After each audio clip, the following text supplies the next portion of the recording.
नमस्कार मित्रों, नमः संस्कृताय। कुछ चीज़ों को हमने देख लिया था। वैदिक वाङ्मय का द्विविभाजन, इन कर्मकांड और ज्ञान कांड। ये हमारा हो गया था कर्मकांड। वेदों और ब्राह्मणों को कर्मकांड के अंतर्गत रखा जाता है। ठीक है, ये सारी चीज़ों को हम देख चुके थे। थोड़ा सा चीज़ें देख लेंगे तो क्योंकि पिछली जो क्लास होती है कक्षा, उससे कुछ चीज़ें आगे की चीज़ें जुड़ी रहती हैं। अगर उसको आप लोग देख लेंगे थोड़ा सा, तो आगे की चीज़ें जल्दी समझ में आ जाएंगी। ठीक, तो आज हम देखेंगे यहाँ आगे से वेदांग। वेदांग क्या है देखेंगे। वेदांग जो है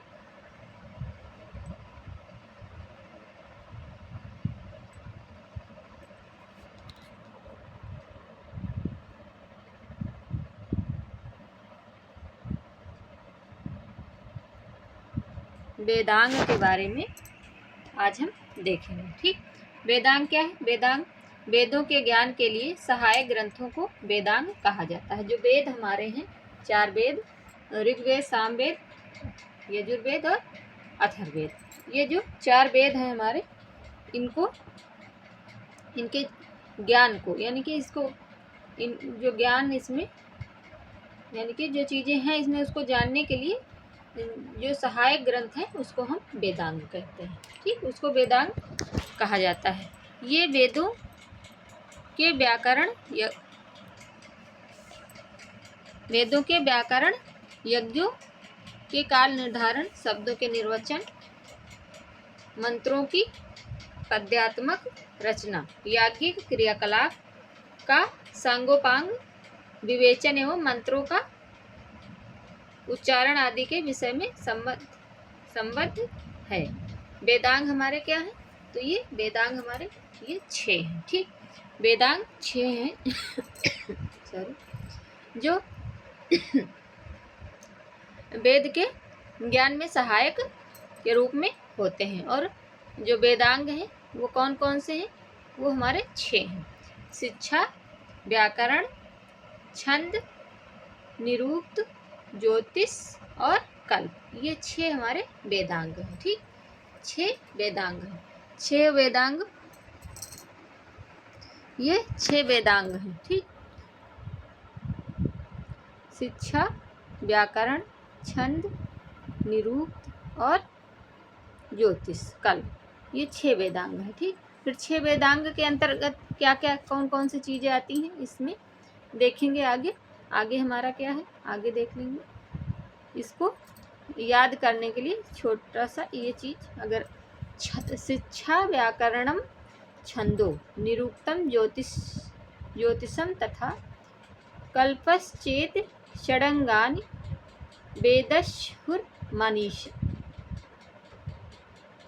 निमीषण।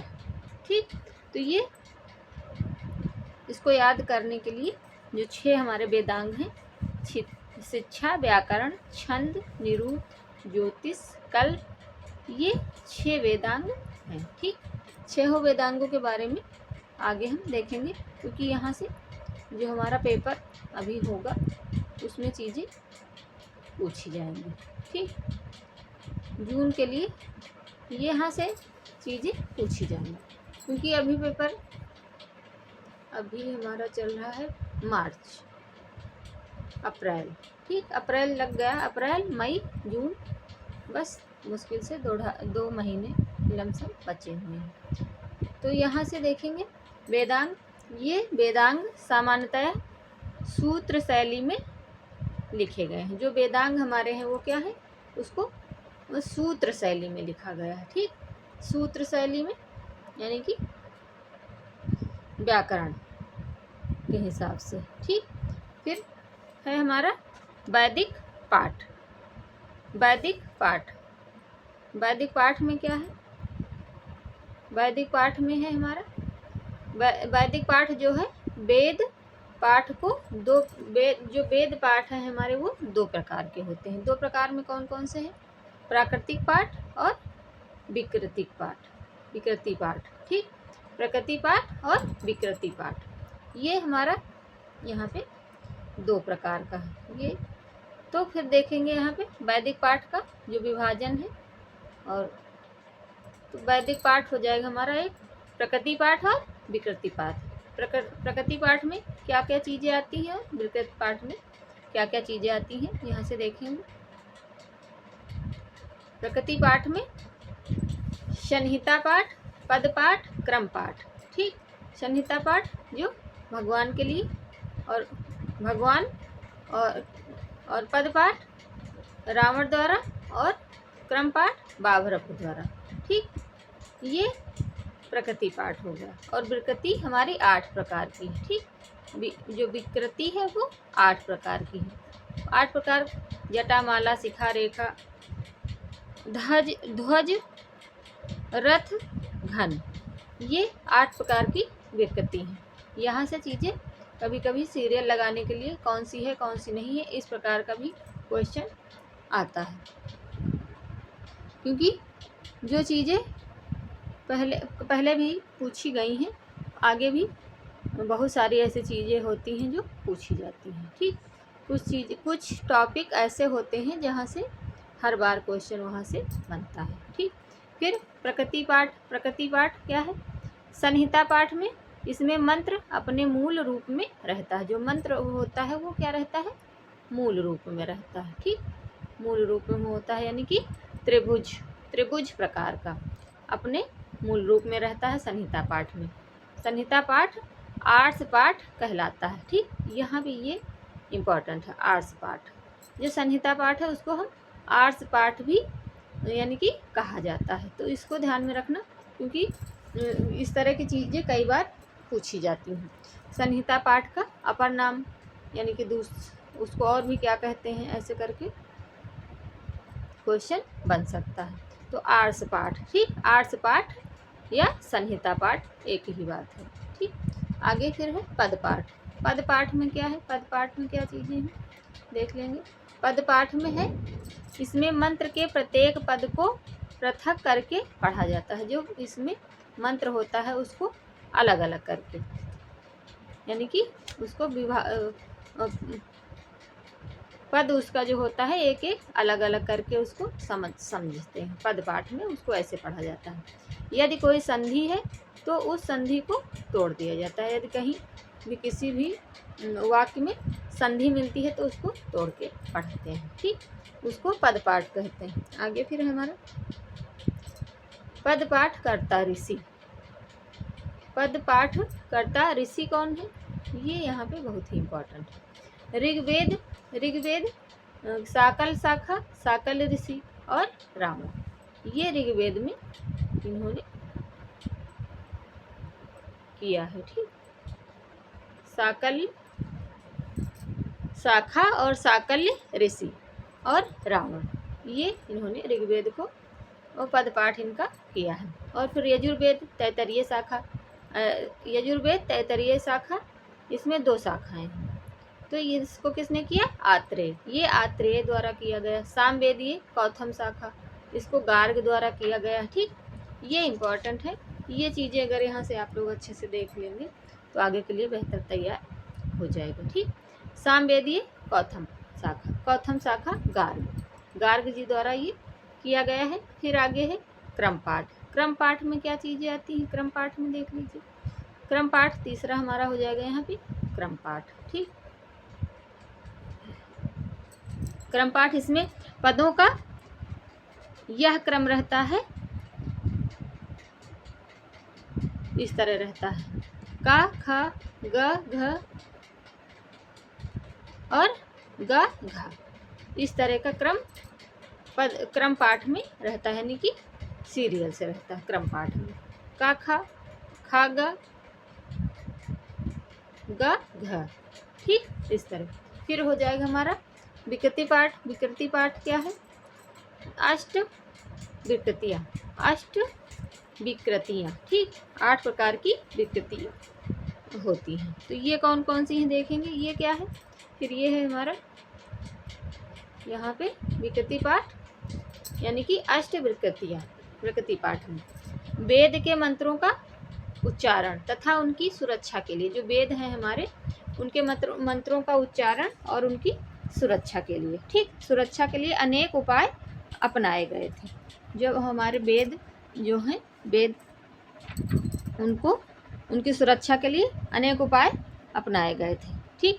इन उपायों को विकृतियाँ कहते हैं। जो ये इनके लिए जो उपाय अपनाए गए उसको विकृतियाँ कहते हैं। इनमें मंत्रों के पदों को घुमा फिराकर अनेक प्रकार से उच्चारण किया जाता था। ये विकृतियाँ अष्ट हैं, ठीक। जो ये हैं ये 8 प्रकार की हैं। जटा, माला, शिखा, रेखा, ध्वज, रथ, घन, इस प्रकार ये यहाँ पे हो जाएगा। ये देख लीजिए यहाँ पे दिया हुआ है, ठीक। तो यहाँ पे हमारा है पहले जटा पाठ, फिर माला पाठ, शिखा पाठ, रेखा पाठ, ध्वज पाठ, दंड पाठ, रथ, घन, ठीक। इस प्रकार ये इसका सीरियल है, ठीक। ये बहुत ही इम्पोर्टेंट है क्योंकि कभी कभी यहाँ से कई प्रकार से क्वेश्चन बनता है। यानी कि ऐसे भी क्वेश्चन पूछा जा सकता है कि कौन सा है इसमें और कौन सा नहीं है, क्योंकि ऐसे इस तरह के क्वेश्चन बहुत सारे पूछे जाते हैं। मिलान वाले हो गए और इस कई प्रकार से क्वेश्चन बनते हैं। तो यहाँ से जटा, माला, शिखा, रेखा, ध्वज, दंड, रथ, घन, ये 8 प्रकार की विकृतियाँ हमारे वेद पाठ में मिलती हैं, ठीक। यहाँ इसको ऐसे भी याद कर सकते हैं। जटा, माला, शिखा, रेखा, ध्वजो, दंडो, घनो, रथो, घन, ठीक। अष्टो विकृतयः प्रोक्तः क्रम पूर्व महेश भी। इस प्रकार इसको इस श्लोक द्वारा भी याद कर सकते हैं, ठीक। इनमें घन पाठ सबसे बड़ा और कठिन होता है। जो घन पाठ होता है वो सबसे बड़ा होता है और कठिन होता है घन पाठ।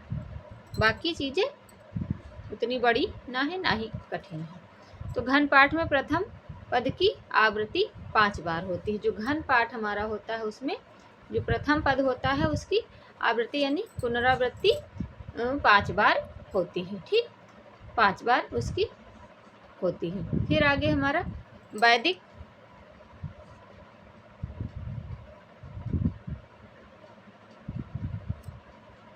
फिर आगे है हमारा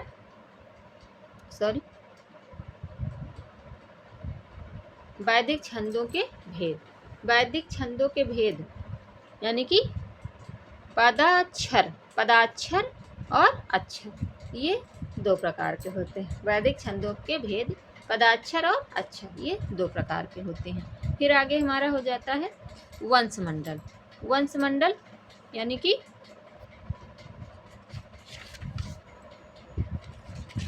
वंशमंडल में क्या चीज़ें हैं?